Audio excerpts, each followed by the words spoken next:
2025 തുടങ്ങിയിട്ടതാ ഇപ്പൊ അത്ര നായില്ല, 1.5 മാസമെന്നുള്ളൂ. അതിനിടയിൽ നേർച്ചക്കാനയിടയുന്നു, പൂരത്തിനാനയിടയുന്നു, ആളുകളെ ആന കൊമ്പിൽ കുറക്കുന്നു, ചവിട്ടി അരയ്ക്കുന്നു, എടുത്ത് വലിച്ചെറിയുന്നു. എത്ര എണ്ണ ഇപ്പൊ കേട്ടെ. 2025 ഏറ്റവും കൂടുതൽ ആന പണി തന്നത് തോന്നുന്നു. ഇന്ന് കൊയിലാണ്ടിയിലുണ്ടായി, പാവം 2 അമ്മച്ചിമാര് മരണപ്പെട്ടു. ആന കുത്തിയതല്ല, ആന തൊട്ടടുത്തുള്ള ഒരു ഷെഡ് തട്ടി മറിച്ചിട്ടപ്പോൾ ആ ഷെഡിനടിയിൽപ്പെട്ടാണ് അവർ മരണപ്പെടുന്നത്. ഓക്കെ, സങ്കടമുണ്ട് ഒരു മരണ വാർത്ത കാണുമ്പോഴും കേൾക്കുമ്പോഴും. പക്ഷെ അതിനപ്പുറത്തേക്ക് ആനപ്രേമികളാണെന്ന് പറയുന്ന ഒരു കൂട്ടം അന്ധവിശ്വാസം തലക്കടിച്ചിരിക്കുന്ന ആളുകളുണ്ട്. ആന എന്ന് പറഞ്ഞാൽ അവരുടെ ഇഷ്ടത്തിനനുസരിച്ച് നിൽക്കുന്ന ഒരു ജീവിയാണ് എന്നുള്ളൊരു ബോധമാണ്, ഉത്ബോധം വളരെ ഡാർക്കാണെന്ന് മനസ്സിലായിട്ടുണ്ടാവുമല്ലോ അല്ലെ. വന്യജീവിയെ പിടിച്ച് മെരുക്കി ഇവിടെ കൊണ്ടുപോയി വെച്ചിട്ട് അത് നമ്മൾ പറഞ്ഞതൊക്കെ കേൾക്കും എന്നുള്ള ധാരണയിൽ കുറെ കെട്ടുകഥകളുണ്ട് കേട്ടോ. ആന പറഞ്ഞത് കേൾക്കുന്നതിനനുസരിച്ചിട്ടൊക്കെ ഓരോ കെട്ടുകഥകളുണ്ട്. നമ്മൾ പറഞ്ഞ മനസ്സിലാവുന്നതാണ്, നാക്കുകൊണ്ട് പറയുന്നത് മനസ്സിലാവുന്നതൊക്കെ പറഞ്ഞു വിട്ട് അങ്ങനെ കുറെ സംഭവമുണ്ട്. നമ്മൾ മെരുക്കി എടുക്കുമ്പോൾ അതൊക്കെ മനസ്സിലാക്കുന്നു എന്നുള്ളതാണ്. അധികം ദീർഘിപ്പിക്കുന്നില്ല, വീഡിയോയിലോട്ട് കിടക്കാം. ആദ്യം പട്ടാമ്പി നേർച്ചക്ക് തലനാരിഴക്ക് രക്ഷപ്പെട്ട പാപ്പാൻ കാണൂ.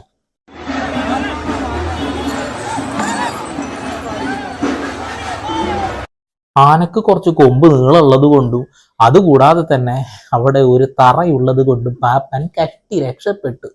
ഓക്കെ, നല്ല അടിപൊളി ആയിട്ടുണ്ടല്ലേ. ആനണ്ട് വരുമ്പോ ആനയുടെ മുകളിലേക്കണ്ട് കയറാൻ ഈ നേർച്ചക്കൊക്കെ ചെക്കന്മാരിങ്ങനെ ക്യൂവാ. എടോ 1000 എന്നല്ല, ലക്ഷക്കണക്കിന് രൂപ ചെലവഴിക്കുന്ന ആനകളാണ് ഏറ്റവും കൂടുതൽ ഉള്ളതെന്നാണ് എൻ്റെ ഒരു വിശ്വാസം കേട്ടോ. ഞാൻ ഈ ആനപ്രേമിയല്ല, ആനയുടെ പിണ്ടം കാണുമ്പോൾ തന്നെ മാറി നടക്കുന്ന ഒരാളാണ് ഞാൻ. കാരണം ഈ വന്യജീവികളെ ഇങ്ങനെ മെരുക്കിയെടുത്ത് ഈ പരിപാടി കാണിക്കുന്നത് എനിക്ക് ഇഷ്ടമൊന്നുമല്ല. അത് വേറെ കാര്യം. ചില ആളുകൾ മാതൃകാപരമായിട്ട് വളർത്തുന്ന ആളുകളുണ്ട് കേട്ടോ. തിടമ്പേറ്റാനോ അല്ലെങ്കിൽ മറ്റേത് വലിച്ചു കൊടുക്കാനൊന്നും അല്ലാതെ ഒരു കൗതുകത്തിന് വളർത്തുന്ന ആളുകളുണ്ട്. ആ ആനകളെ കുറിച്ചിട്ടൊന്നും വലിയ പ്രശ്നം എനിക്കില്ല. തിടമ്പേറ്റി ആനപ്പുറത്ത് ആളുകളെയും കയറ്റുന്ന ആനകളെ കൊണ്ട് ഈ വെയിലും ആലോചിക്കാൻ പോലും ഇവരെ കാലിന്റെ അടിക്കൽ പ്രത്യേകത ഉണ്ട്, ഭയങ്കര സെൻസിറ്റീവാണ്. അത്ര ചൂടുള്ള ടാറിട്ട റോട്ടിൽ കൂടെ ഇങ്ങനെ നടക്കണം. റോഡ് നനയ്ക്കുന്ന പരിപാടി ഏതൊരു കാലഘട്ടത്തിൽ ഞാൻ കണ്ടിട്ടുണ്ടായിരുന്നു. പരിപാടി ഒന്നും ഇല്ല. ഇപ്പോൾ കോടതിയൊക്കെ ഇപ്പൊ എന്ത് നോക്കി ഇരിക്കുന്നോ എന്തോ, ഇങ്ങനെയുള്ള ആനകളെയൊക്കെ ഇറക്കരുത് എന്നുള്ളൊരു ചട്ടം ഇവിടെ കൊണ്ടുവന്നാൽ കൊണ്ടുവന്നൊരു കാര്യമൊന്നുമില്ല. ആനപ്രേമികൾ ചിലപ്പോൾ ആന കുത്തി മരിച്ചാലും കുഴപ്പമില്ല എന്ന് പറഞ്ഞുകൊണ്ട് ഇവർ ചിലപ്പോൾ തലയിൽ പെട്രോളൊക്കെ ഒഴിച്ചിട്ട് സമരം ചെയ്യും. ആന വേണം, ആന വേണം, ആന വേണം, കൂട്ടുകാരെയും നാട്ടുകാരെയും കൊന്നോട്ടെ എന്ന് പറയുന്ന ഒരു ധാരണയാണ് ഇവർക്കൊക്കെ അല്ലേ. ഈ ഒരു വിഷയത്തിൽ നിങ്ങളുടെ കമന്റുകൾ ഇടണം കേട്ടോ. ഓക്കെ, നെക്സ്റ്റ് വീഡിയോയിൽ കിടക്കാം.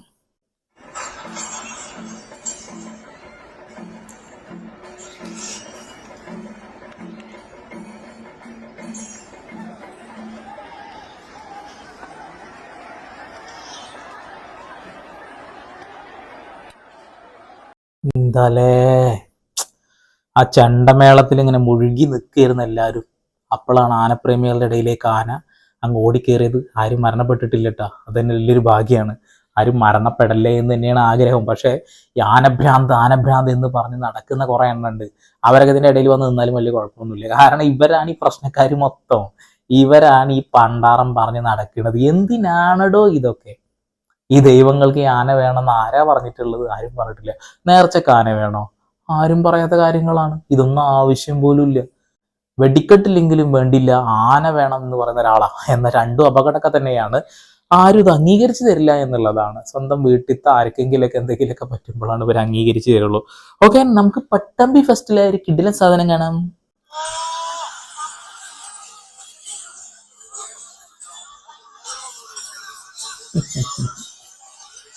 ഒരാൾ വാലി പിടിച്ചൊരു ഓട്ടോ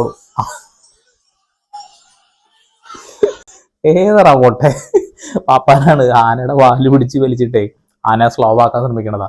ഇത് പട്ടാമ്പി ഫെസ്റ്റ് എന്നാ പറയുന്നത്. ഇതിൽ പറഞ്ഞ സ്ഥലങ്ങളൊക്കെ കൃത്യമാണോ എന്നും ഒന്ന് പരിശോധിക്കണം. നല്ല കേട്ടാ. ചില ആളുകൾ എനിക്ക് അയച്ചു തന്നത് ഞാൻ ഇവിടെ വീഡിയോ കിട്ടുക. കുറെ ദിവസമായി ആളുകൾ ഓരോന്ന് അയച്ചു തരുന്നു. എടാ സന്ദീപേ, ഇതറാ ഒരാന ഇറഞ്ഞടാ, മറ്റേ ആന ഇറഞ്ഞടാ, 25 ഫുള്ള് ആന ഇടലാടാ, ആന ഓട്ടാടാ എന്നൊക്കെ പറഞ്ഞിട്ട്. ശരിയാണ്, എത്ര ആയിപ്പോ. ഇതൊന്നും ആരും കണക്കൊന്നും വെക്കുന്നില്ല. എന്നാലും അടുത്ത പൂരത്തിന് ഒരു ആന ഉണ്ടാവും, ആന ഇടയണ വാർത്തയും കേൾക്കാം. തന്നെ ഇവിടെ ഈ മതപ്പാട് എന്നൊരു സാധനം ഒന്ന് ശബ്ദം കൊണ്ട് ഉണ്ടാവുന്ന ബുദ്ധിമുട്ടുണ്ടാവും. 2 പേർക്ക് മെയ്റ്റ് ചെയ്യാനുള്ള സമയമാണ്.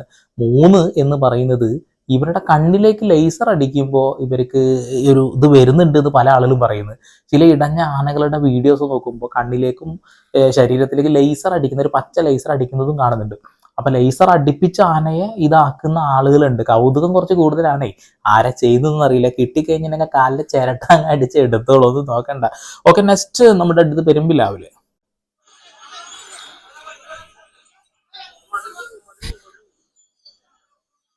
ഈ ആനക്ക് ബൈക്കിനോടൊരു പ്രത്യേക താല്പര്യം ഉണ്ടോ എന്ന് പറഞ്ഞിട്ട് ഓ ആ പൊട്ടി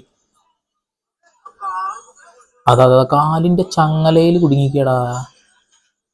ശരി, ആനയുടെ ചങ്ങലയുടെ ഇടയിൽ ആ ബൈക്ക് കുടുങ്ങിയതാണ്. പെരുമ്പിലാവാണ് സംഭവം. ആന ഇടയുന്നത് കാണുന്നുണ്ടല്ലേ. ഓ ആനപ്രേമികളെ, നിങ്ങൾ എന്ത് ചെയ്യണം വെച്ചാൽ, നല്ല പ്രേമം കൂടുതലല്ലേ, ആനയുടെ തൊട്ടടുത്ത് പോയിട്ട് നിൽക്കുക. എന്നിട്ട് ആന ഇടയുമ്പോൾ നെഞ്ചും പിരിച്ച് മറ്റുള്ള ജനങ്ങളെ ഇങ്ങനെ നിന്ന് സഹായിക്കണം. ആരെടുത്ത് ആനനെ വരാൻ നിങ്ങൾ സമ്മതിക്കരുത്. അല്ലാതെ മുണ്ടും പൊക്കി വാളെടുക്കണം ആ സാധനം ഓടുന്നില്ലേ പാതുവാസില്, അതേപോലെ ഓടാൻ നിൽക്കല്ലേ. ഇടം പേറ്റിയ ആന. ചായ കുടിക്കാൻ പറയാം. എന്തൊക്കെ പറയുന്നല്ലോ അവിടെ. എന്തുവാടേ? ഓ കയറിട്ടൊക്കെ പിടിക്കാൻ നോക്കണ്ട ആനേനെ. അതിപ്പോ ഒരു സംഭവം ഉണ്ട്, ബാക്കിൽ കൂടെ വന്നിട്ട് ആ കയർ ഒരു സാധനം ക്ലിപ്പ് ഇട്ടിട്ട് ആനനെ പിടിക്കുന്ന ഒരു പരിപാടി ഉണ്ട്. അത് കുറെ സ്ഥലത്ത് കണ്ടുകൊണ്ടിരിക്കുന്നുണ്ട്. ആ ഒരു കമ്പനിക്ക് എന്തായാലും നല്ല കച്ചവടം ഉണ്ടാവും ഇപ്പോൾ. കാരണം ആന നന്നായിട്ട് ഇപ്പോൾ കിടന്ന് കുസൃതി കാണിക്കുന്നുണ്ട്. ആന ആരെങ്കിലും ചവിട്ടിക്കൊന്നാലും കൊത്തിക്കൊന്നാലും ആളുകൾ പറയുന്നൊരു സാധനം ഉണ്ട്. ആളുകളല്ല, ആനപ്രേമികൾ പറയുന്നൊരു ഡയലോഗ് ഉണ്ട്. ആന ഒന്ന് കുസൃതി കാണിച്ചതാ, അവന്റെ ഒരു കുറുമ്പ് കാണിച്ചപ്പോൾ രണ്ടാണ് തീർന്ന്. ഇങ്ങനെയൊക്കെ പറയുന്ന ആളുകളുണ്ട്. ആനയുടെ കുറുമ്പാണ് ഇവർക്കൊക്കെ. ഓക്കെ, നല്ലതാ. ഇങ്ങനെ നിൽക്കണം, ആനയുടെ എടുത്ത് നിൽക്കുമ്പോൾ ഇങ്ങനെ നിൽക്കണം. ആ ആ ആ ആ എന്താ രസം. ആന ഇങ്ങനെ നിൽക്കുമ്പോൾ വന്യജീവിയാണെന്നുള്ള ബോധമൊന്നും ഇല്ലാതെ കണ്ണാടിയുടെ മുന്നിൽ നിൽക്കണ പോലെ ഇങ്ങനെ ചിരിയും വിളിച്ചിട്ട് ക്യാമറയും പിടിച്ച് നിൽക്കുമ്പോൾ എന്തുണ്ടാവും, മുന്നിലുള്ളവൻ അങ്ങ് പണി കിട്ടും. ആനക്ക് ദേഷ്യം പിടിക്കുന്ന സമയത്ത് മുന്നിലുള്ളത് ആനയാണെന്ന് പോലും ആന നോക്കാറില്ല. അത് നിങ്ങൾ ആദ്യം മനസ്സിലാക്കണം. ഓക്കെ, അപ്പോഴാണ് ചിറി വിളിച്ചിട്ട് ഈ നാൽക്കാലിയല്ല, ഈ പണ്ടത്തെ പറയാ, നമ്മൾ നാൽക്കാലിയല്ല, എന്നാൽ ചില നാൽക്കാലികൾ ഉണ്ടാവും. ചില ആപ്പനപ്പാപ്പന്മാരെ കണ്ടില്ല, ഇങ്ങനെ വളഞ്ഞൊട്ടിട്ട് ഇങ്ങനെ നടക്കാനും പറ്റാതെ കുണ്ടിച്ച് ഫിറ്റായിട്ട്. ഇത് ഇരുകാലികൾ, ബുദ്ധിയില്ലാത്ത ഇരുകാലികൾ. നമ്മൾ പറയണത് ആനയേക്കാൾ ബുദ്ധി നമുക്കാണെന്ന്, പക്ഷെ ആനയേക്കാൾ ബുദ്ധി നിങ്ങൾക്കില്ല. അതുകൊണ്ടാണ് ഈ പാവത്തിനെ പിടിച്ച് കെട്ടി ചങ്ങലക്ക് കൂട്ടവിടെ കൊണ്ടുപോയിട്ട് അത്രയും മാത്രം ആളുകൾ അതിനെ പുറത്തും കയറ്റിയിട്ട് മുന്നിൽ ഇങ്ങനെ നിന്ന് കൊട്ടുക. ചെണ്ട കൊട്ടണ വേറെ, തുള്ളിച്ചാടുന്ന വേറെ, കണ്ണിലേക്ക് ലേസർ അടിച്ച് ഭ്രാന്തടിപ്പിക്കണത് വേറെ. നല്ല മനുഷ്യന്മാരാണ്. അടുത്തത് തിരൂര് പുതിയങ്ങാടി ഞാൻ രക്ഷപ്പെട്ട ആ ഒരു സാധനം. ഞാൻ അത് കാണാൻ പോയതല്ല കേട്ടോ, ഇടയിൽ കൂടെ ബൈക്കേറ്റ് വരികയായിരുന്നു. എത്ര ആളുകളാ എടുത്തു നിൽക്കണമൊക്കെ, ഫുൾ ക്യാമറ. ആ കിട്ടി മോനാ കിട്ടി. ആ മുന്നിൽ എന്നൊരു പാവം താനൂരുള്ള കൃഷ്ണേട്ടനോ അങ്ങനെ എന്താണ് ആളുടെ പേര്, ആളേനെ എടുത്ത് കാലിലിട്ട് തിരിച്ച് മറച്ച് ആ സൈഡിലൊക്കെ ഏറെ എറിഞ്ഞു. സത്യത്തില് വിഷമുണ്ട്, ആളുകൾ മരണപ്പെടുമ്പോൾ വിഷമൊക്കെ ഉണ്ട്. പക്ഷെ എന്താ ചെയ്യുക, ആനപ്രേമിയാണെന്ന് പറഞ്ഞിട്ട് തലക്കൊക്കെ തോളവും ഇല്ലാതെ മുന്നിൽ പോയി നിൽക്കുന്ന ആളുകൾ എന്ത് ചെയ്യാനാ.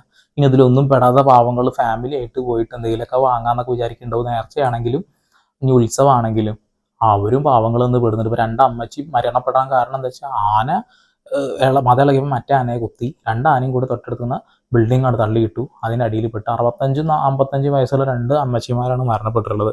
ഓക്കെ, നെക്സ്റ്റ് ആനയുടെ ഓട്ടം സ്ഥലം അറിയില്ല, കാണാം. ഓഹ്, ഒരു ഇതും ഇല്ല കേട്ടോ. പെട്ടെന്ന് തുമ്പിക്കൈ പൊക്കുന്നു, മുന്നിലുള്ള ആളെ ഇടിക്കുന്നു, മറച്ചിടുന്നു, ഓടുന്നു. അടുത്ത ആനയെ ഓടിപ്പോയിട്ട് രണ്ടാനയെ വെറുതെ മറ്റേ പാവ ആന ഒന്നും അറിഞ്ഞിട്ട് പോലും ഇല്ലാതെ ബാക്കി കൂടി വന്ന് കുത്തിക്കയറ്റാൻ നോക്കുക. എന്താണ് ആനക്ക് ഭ്രാന്താണ്. മനുഷ്യന്മാർക്ക് ഭ്രാന്തൊന്നുമില്ല, ആനക്കാണ് ഭ്രാന്ത്. ഇതാണ് ആനപ്പൂരങ്ങളാവുമ്പോൾ ഉണ്ടാവുന്ന ഒരു ഗുണം. ഇവരുടെ ഫൈറ്റും കൂടി നമുക്ക് കാണാം. ഇതൊക്കെ വളരെ റയറായിട്ട് കാണാൻ കഴിയുന്ന കാര്യമാണ്. ആനപ്രേമികൾ ആ രീതിയിൽ ഇത് എടുക്കുള്ളൂ. എന്താ ആന 2 കുറുമ്പ് കാണിച്ചതാടേ എന്ന് പറയാനും മാത്രമുള്ള ബോധം.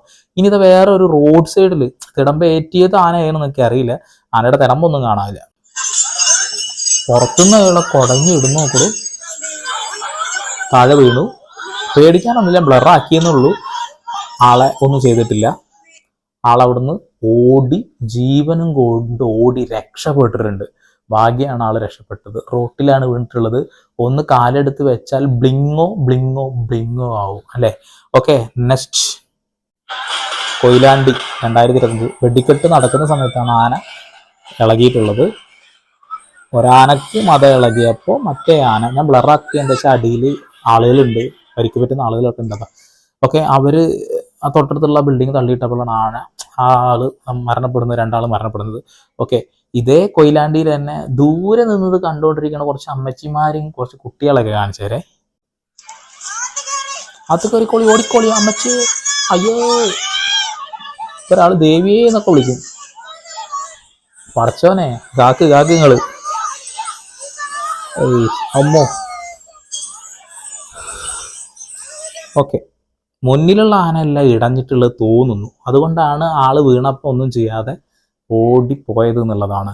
ഭാഗ്യം കൊണ്ട് പലയിടങ്ങളിലും ആളുകൾ രക്ഷപ്പെടുന്നു, ആരും മരണപ്പെടല്ലേ എന്ന് ആഗ്രഹിക്കുന്നു. എന്നിരുന്നാൽ പോലും എന്തിനാണ് ഈ ആഭാസതരങ്ങൾ കാണിച്ചു കൂട്ടുന്നുള്ളതാണ്.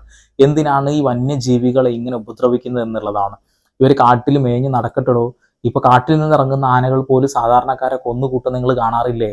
അതിനെ പോലും ന്യായീകരിക്കാൻ ഒരുപാട് ആളുണ്ട്. അരിക്കൊമ്പൻ എന്ന് പറയുന്ന ഒരു ആന ഇവിടെയുള്ള ജനങ്ങളെ കൊന്നൊടുക്കിയപ്പോൾ പോലും കുറെ ആനപ്രേമികളും മൃഗസ്നേഹികളൊക്കെ AC കാറിൽ ഇരുന്ന് കൊണ്ട് ഡയലോഗ് അടിച്ചതെന്ന് നിങ്ങൾ കണ്ടിട്ടില്ലേ? എന്തുകൊണ്ടാണ് മേനക ചേച്ചി നിങ്ങൾ ഈ കാര്യത്തിലൊന്നും ഇടപെടാത്തത്? ഇവിടെ ആനകളെ ബുദ്ധിമുട്ടിക്കുന്നുണ്ടേ, എന്താണ് നിങ്ങൾ മിണ്ടാത്തത്? തെരുവ് നായക്കളെ കൊല്ലരുതെന്നും ആനയെ ഒന്നും ചെയ്തതെന്ന് പറയുന്ന ആളുകൾ ഇവിടെ ഉത്സവത്തിന് ആനകളെ ഏറ്റിക്കൊണ്ടുപോകുന്നത്, ഏറ്റിക്കൊണ്ടുപോകല ആനപ്പുറത്ത് നമ്മളെ ഏറ്റി ആനെ കൊണ്ട് നടപ്പിക്കുന്ന പരിപാടി അവസാനിപ്പിക്കേണ്ടത് അനിവാര്യമായിട്ടുള്ള കാര്യമാണ്. 2025 1.5 മാസം ആകുമ്പോഴത്തേന് മരണങ്ങളൊന്ന് എണ്ണി നോക്കുക നിങ്ങൾ. ആനകളുടെ എണ്ണം എന്ന് എടുത്തു നോക്കുക, എത്ര എണ്ണം മതം പൊട്ടി എന്നുള്ളത്. ഒരു പക്ഷേ മഴക്കാലത്തേക്ക് ഉത്സവങ്ങൾ നീക്കി വെച്ച് ആനയെ ഒന്ന് തണുപ്പിച്ച് നിർത്തേണ്ടി വരും. അല്ലാത്ത പക്ഷം നിങ്ങൾ ഇതേ ദിവസങ്ങളിൽ തന്നെയാണ് ആഘോഷിക്കാൻ ആഗ്രഹിക്കുന്നതെങ്കിൽ ആന എന്ന് പറയുന്ന ഈ ഒരു വന്യജീവിയെ ഉപയോഗിക്കാതെ അതങ്ങ് മാറ്റി നിർത്തുക. കോടതി ഇതിൽ ഇടപെടലുകൾ നടത്തും എന്ന് തന്നെയാണ് ഞാൻ പ്രതീക്ഷിക്കുന്നത്. തൃശ്ശൂർ പൂരം വരാൻ പോകേണ്ട 50-ൽ പരം ആനകൾ വരാനുള്ളതാണ്. എന്ത് സംഭവിക്കുന്നതെന്ന് നമുക്ക് പറയാൻ കഴിയില്ല, മുൻകൂട്ടി ഒന്നും കാണാൻ കഴിയില്ല. ഇനിയും ഉത്സവങ്ങൾ ഇങ്ങനെ നിരനിരയായിട്ട് കിടക്കുകയാണ്. ഈ വർഷത്തെ ഈ 1.5 മാസത്തെ മാത്രം കണക്കെടുത്തുകൊണ്ട് തന്നെ കോടതിക്ക് ഇതിൽ ഇടപെടലുകൾ നടത്താൻ കഴിയും. ആനഭ്രാന്തന്മാരുണ്ടാവും, ആനപ്പിരാന്ത് പിടിച്ച ആളുകൾ, അവരെ ഒന്നും നിങ്ങൾ മുഖവരൊക്കെ എടുക്കരുത്. കാരണം പാവങ്ങളതൊന്നും അറിയാതെ അമ്പലത്തിൽ വരുന്ന, ഉത്സവത്തിന് വരുന്ന, നേർച്ചയ്ക്ക് വരുന്ന ഫാമിലീസ് ഒക്കെ ഉണ്ടാവും. അവർക്കൊക്കെ നഷ്ടപ്പെടുന്നത് അവരുടെ ലൈഫാണ്. ഇപ്പൊ ഇന്ന് മരണപ്പെട്ടതുപോലെ തന്നെ പല ആളുകളും മരണപ്പെടുന്നു. ആനപ്പാപ്പാനെ കൂറ്റനാട് നിങ്ങൾക്ക് എല്ലാവർക്കും അറിയുണ്ടാവും. ആ ഒരു പാപ്പാനെയും ആന കൊന്നിട്ടുണ്ടായിരുന്നു. അങ്ങനെ ഒരുപാട് വീഡിയോസ് ഇനിയും ഉണ്ട്. ഇതിങ്ങനെ ഇട്ടുകൊണ്ടിരിക്കുകയാണെങ്കിൽ മണിക്കൂറുകളോളം കാണിച്ചുകൊണ്ടിരിക്കേണ്ടി വരും. അതിൻ്റെ ആവശ്യമില്ല. കുറച്ച് വീഡിയോസ് കൊണ്ട് നിങ്ങൾക്ക് കാര്യങ്ങൾ മനസ്സിലായിട്ടുണ്ടാവും. ഈ ഒരു വിഷയത്തിന് എല്ലാവരും ഒത്തൊരുമിച്ച് നിന്നുകൊണ്ട് തന്നെ എതിർക്കുക എന്നുള്ളതാണ്. ആനപ്പിരാന്ത് എന്ന് പറയുന്ന ഒരു കൂട്ടം ആളുകളുണ്ടാവും. അവരെ വക പോലും വെക്കേണ്ട, അവർ മാറി നിൽക്കട്ടെ. അവർക്ക് ഇതിങ്ങനെ കാണണം എന്നുള്ള ഒരു സാധനം, ആനപ്പിണ്ടം ഒന്ന് മണക്കണം എന്നൊരാഗ്രഹം, കൊമ്പിലൊന്ന് തൊടണം എന്നാഗ്രഹം, ആ കുത്തൊന്ന് കൊള്ളണം എന്നാഗ്രഹം, അതാണ് അവരുടെ ആഗ്രഹങ്ങൾ. അത് അവർ സഫലീകരിക്കാൻ വേണ്ടിയുള്ള കാട്ടിലും കയറി പോകട്ടെ. ഇവിടെ അതൊന്നും ആവശ്യമില്ല എന്ന് തന്നെയാണ് ഞാനും വിശ്വസിക്കുന്നത്. നിങ്ങളും അത് തന്നെയാണ് വിശ്വസിക്കുന്നതെന്ന് ഞാൻ കരുതുന്നു. ഒരു ഹിന്ദുവായ എൻ്റെ അഭിപ്രായം ഇതാണ്. ആനകൾ ഞങ്ങൾക്ക് അമ്പലപ്പറമ്പിലേക്ക് വേണ്ട. സാധാരണക്കാരായ ആളുകളെ കൊല്ലുന്ന ഈ ജീവിയെ നമുക്ക് പൂരപ്പറമ്പിൽ വേണ്ട. ആനയെ കാട്ടിലേക്ക് അയക്കുകയോ നിങ്ങൾ സംരക്ഷിക്കുകയോ എന്ത് വേണമെങ്കിലും ചെയ്തോ, ഞങ്ങളെ അങ്ങ് വിട് സാറേ. ഓക്കെ, ചാനൽ താല്പര്യമുള്ള ആളുകൾ സബ്സ്ക്രൈബ് ചെയ്തോളൂ, ബെല്ലൈക്കൻ ഇടിച്ചോളൂ, പൊട്ടിച്ചോളൂ. വീണ്ടും പുതിയ വാർത്താ വിശേഷങ്ങളുമായി ഞാൻ വരും. അതിലേക്ക് സന്ദീപ് സൈനിങ് ഓഫ്.